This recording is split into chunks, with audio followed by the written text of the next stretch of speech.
are these people? Crab on today for our next story, since he actually wrote it himself, which I love someone doing work. That's always nice. That's always great. It's always great when someone else. It's like when someone else makes your sandwich. It's like guaranteed 60% better tasting if someone else makes it than if you made it. And I don't even really do this either. I mean, I mostly make art for INN. Right. I make music and those of you stuff. who are behind, those of you who know us now, you like the thumbnails that you see on Jesse Jett's American Tradition. Greg does those. The thumbnails how did we miss that? Greg does those, as well as so Greg is works behind the scenes, but this is your first Creative Substack article, right? Yeah. Yeah, no, I don't I was gonna say I don't really write things, but because this is kind of directly affected my country. I'm from not from second generation Croatian. My parents are from there. They're actually there right now, and they can already see the impacts of how low energy supply and just the general Ukraine war and everything going on over there is not only affecting a recession in the United States, but it's actually even worse in Europe. And that's why you kind of see a lot of these protests rising up, like Belgium, France, etc. And this was just kind of talking about how the euro exchange rates, single currency economics is kind of a way to put the cost of inflation on working class people instead of governments who can easily take on the debt if they wanted to. But recent developments on Tuesday, which was last Tuesday, pretty much. That was 2 Tuesdays ago, man. Gotcha. Yeah, that was 2 weeks ago. EU finance ministers gave Croatia the final green light to adopt the euro single currency on January the 1st. Bulgaria is the next country in line to join the euro and has stated its willingness to adopt it as of January the 1st, 2024.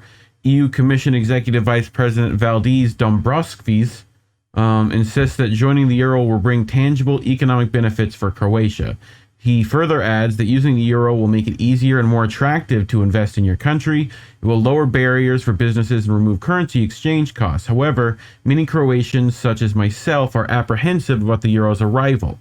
Many anticipate that prices will go up, especially since businesses will have to round up prices when converting from the Croatian kuna. Right? Prices are already bad. With the war in Ukraine, several countries are now making the move to take part in the globalized neoliberal project, such as Finland and Sweden joining NATO, as well as more and more European nations taking part in the Eurozone's central banking system. In the onset of several European crises throughout the 20th and 21st century, the political response by EU powers has only been the radicalization of neoliberal integration. Instead of tackling the fundamental problem of distribution between labor and capital by creating any sort of sustainable structure for the EU economy, the prevailing view on European integration, namely that more market freedom is always better, has always been considered prosperity enhancing and would lead to an increase in efficiency. Despite these reforms, though, the enforcement of an EU single market has not led to economic growth since the 1970s and instead has weakened growth on a worldwide scale. As a second-generation Croatian, which you are, Greg, I would like to examine and demonstrate the introduction of a single currency as a key factor in the advancement of neoliberalism and colonialism throughout the European continent. Through instruments of capitalism such as debt, neoliberalism has evolved into a political agenda that replaces democratic control over economic policy with a system of economic management ruled by elites. The Eurocentric narratives of development throughout history can seen only to endorse technocratic despotism, financial deregulation, the destruction of democracy, and the debasement of wage earners into a new proletariat regime within the modern world. Yet, discussions of the course of the euro's integration cannot be approached merely as a timeline of events. Instead, it is important to understand why certain events occurred, who the driving forces were, and what impact they had. So, and one thing I wish I did mention in this article, but I didn't really dive into too much, was the theory of MMT. And I know, I spoke to Collin, I DM'd Collin a little bit about this, about Stephanie Kelton's book, the name is losing me. But MMT theory about the idea that money is not like a normal household. It's much more like if you were to play like World of Warcraft or RuneScape, like where you could literally just go in the back end and just type in a bunch of zeros. Yeah, you can make that money. Money is not like, especially like when you talk about fiat currency, like the definition of fiat is literally that it's not based off of anything. right. So these you and you'll get to it here, but like you can see like a pattern throughout the 20th and 21st centuries where we could have easily avoided these financial crises. Like it's similar to what happened in 2008 here, by having the government take on more debt. But we have this idea of debt bad, surplus good, which is just simply not the case. Not in our current economy. Makes sense. So the introduction of European integration. In fact, the initial attempts at European integration were met with great success. The 1950s and 1960s were characterized by an economic boom, and peace prevailed among the European states. These experiences led to a certain degree of willingness on capital to compromise with employees, thereby avoiding the escalation of conflicts and the associated negative consequences. So, yes, when capitalism works, it has to work for the people. Pretty much is what you're saying. Next slide. There we go. In the 1930s, a new development model emerged in the United States as part of the New Deal aimed at increasing wages and providing social welfare. This showed that such an approach was compatible with dynamic capitalistic development and high profit growth. As a result, the quality of life was able to improve rapidly for many people. The focus on industrial development during the 1930s can best be understood in light of the global economic recession of that time and the rise of extremist political movements such as the far right in Europe. The consequences of this internal struggle were tragically realized when Adolf Hitler's election to power in Germany and the outbreak of World War II. So, by the 1970s, there was a dramatic decrease in the scale of economic growth. The policy of high interest rates was introduced by the US in 1979, creating a major crisis in Europe relatively soon afterward. In view of the fixed exchange rate system and liberalized capital markets, monetary policy could not stabilize the economy as a whole, but merely stabilized the exchange rate. Unemployment rose rapidly, but instead of persisting with capital controls on capital movement, European leaders took the opposite route, right?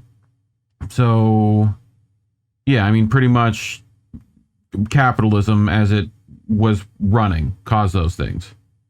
This is all starting with Reagan. I mean, right. We can kind of see the beginnings here, and like really like a lot of this article is kind of just diving into the history of where this came from. But you can kind of see the European market is merely a United States creation. It's basically a secondary economy dependent entirely on us. That makes sense. So, and it's pretty much, we took advantage of the crisis, right? And, that like the Marshall Plan, stuff like that, helping integrate a lot of that.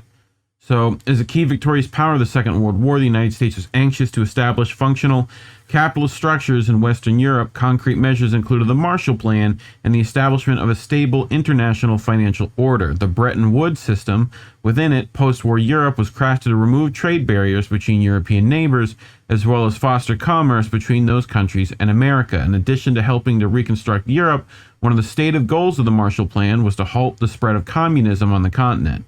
The plan is also considered a key factor in the formation of the North Atlantic Treaty Organization.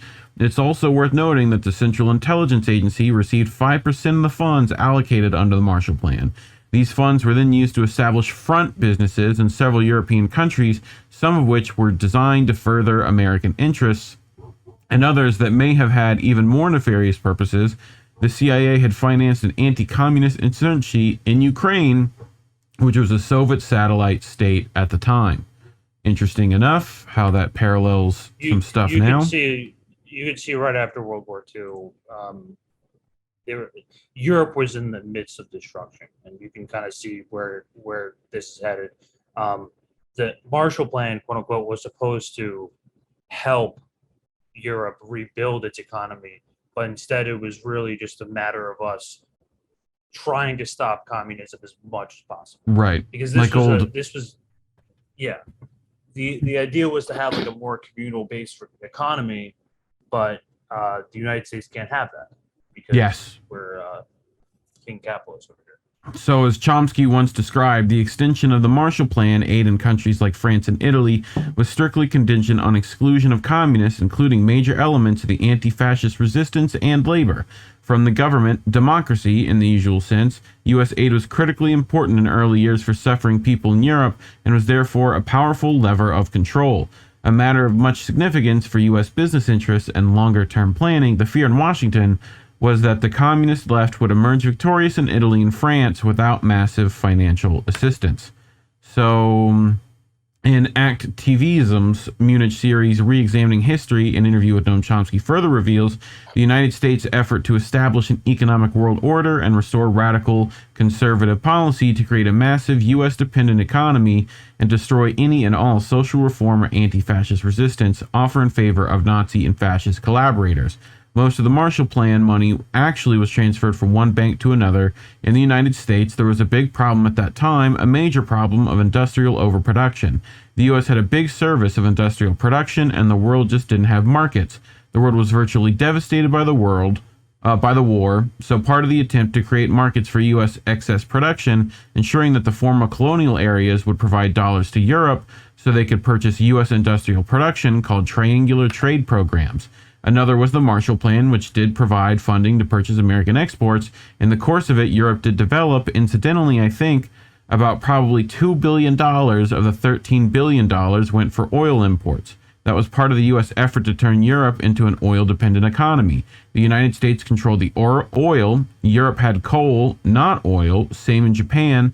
They tried to turn them into oil-dependent economies. The reason that was expressed clearly by George Kennan was that if we did that, we would have what we called veto power over their policies, because we would essentially control the energy spigots. So, and you can kind of see this crisis like taking place right now with the gas and stuff, and right. Yeah, it's important to note that Europe is not. You would think it has its own separate economy, its own separate idealized nation, but no, that's not the case. Europe's entire economy is entirely dependent on exports to the U.S. So that means that without the United States, Europe's economy would essentially fall. And like once we have, that's why you can see a lot of parallels between our economy and theirs, is because ever since World War II, they are entirely dependent on us. Gotcha. So the 1990s saw the introduction of further integration measures in accordance with the neoliberal approach. The abandonment of fixed exchange rates in 1992 paved the way for the introduction of the euro. The collapse of the European monetary system and the idea that a single currency would help to curb Germany's influence also led many unions to advocate for its adoption. However, many expected that a neoliberal institutional structure would be put in place to administrate it. As it turned out, this is exactly what happened. Deregulation continued apace in Europe, increased continued apace. Gotcha. Yeah. The consequences has been the suppression of wages and redistribution of wealth from wage earners to capitalists. In Germany, wages declined in real terms for a long period, mainly to Agenda 2010 and the Hartz reforms. Although declining wages usually result in demand problems and stagnation, it was possible in this case to prevent this. The neoliberal institutional structure of the euro turned out to be functional in this regard. It allowed Germany to maintain large export surpluses at the expense of the European periphery. So, you continue. The economic crisis in Europe can be attributed to the fact that the capital flowed out of countries that were dependent on exports. This was due to speculation against government bonds, which then turned into capital outflows. These affected euro area member states most severely because the neoliberal European Central Bank wasn't intended to act as a lender of last resort for them. Instead, bailouts and other similar measures were drafted at the European level to prevent the complete collapse of the monetary union. However, these did not benefit the countries in the periphery, but mainly functioned in the interests of banks and other creditors in the core member states, especially essentially socializing the financial sector.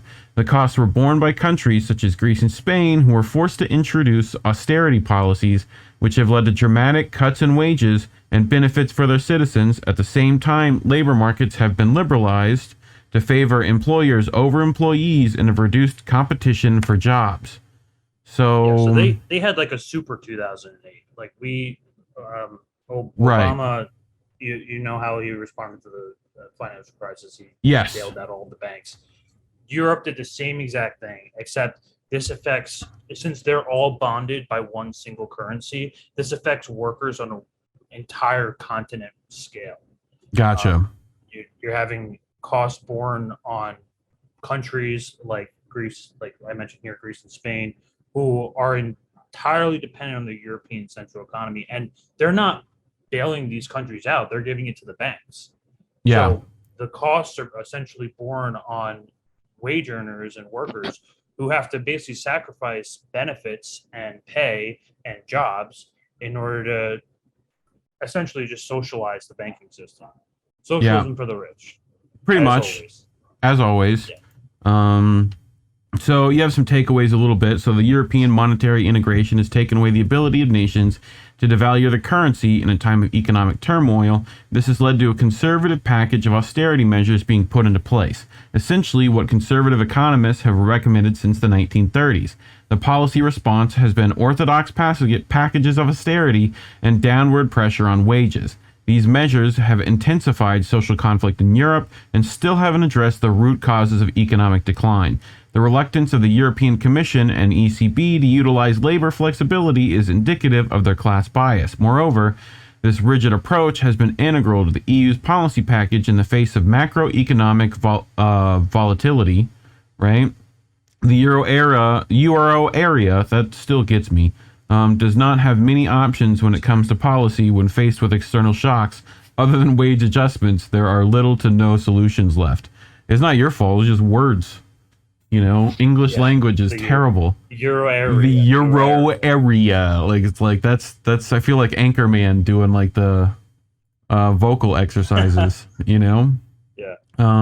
So European integration has not been an entirely linear process. In fact, its history is rather complex, primarily because the Union has undergone a number of different forms and implementations throughout its existence, mainly in the favor of capital markets and conservative economic policy. As demonstrated, the neoliberal variant is not the only possible form of economic and political integration, but rather one of a number of possibilities. The stubborn implementation of this neoliberal form of integration was both the result of social class struggles throughout history and an answer to the burgeoning market crashes at that time. It occurred mainly at the expense of wage earners, while capitalists repeated the benefits. The European periphery was institutionalized at the EU level, with new and even more neoliberal rules derived from the initial ad hoc measures. These rules were thought to result in a brighter future for the people living there, but instead have resulted in a loss of democracy and are authoritarian in nature. As such, economic devastation was not solved in favor of capital. Capital profited from it. In particular, capitalists took advantage of the crisis to push through radicalized neoliberal forms of integration in Europe. This has already led to violent reactions from workers in the periphery, right? And you put this little video I linked a tweet to the France protests that are happening. That happened fairly recently. That's why I kind of wish I mentioned MMT a little bit more, because it's showing that, like, how even within our current economy, we can have it's entirely possible with fiat currency to have the economy benefit us. But instead, we've used a number of excuses throughout the past 2 centuries in response to a crisis to instead push neoliberal reforms even more, like our response in 2008. Right. Essentially just having capitalists more and more powerful throughout time. And it's just getting worse and worse. Prices are getting bad. Makes sense. Yeah, I mean, they're controlling all the resources too. So, like, anything you're trying to buy is inflated, right? Because they want more money. And inflation is like not entirely in their control. That's more of like the supply of currency. But what they can do is have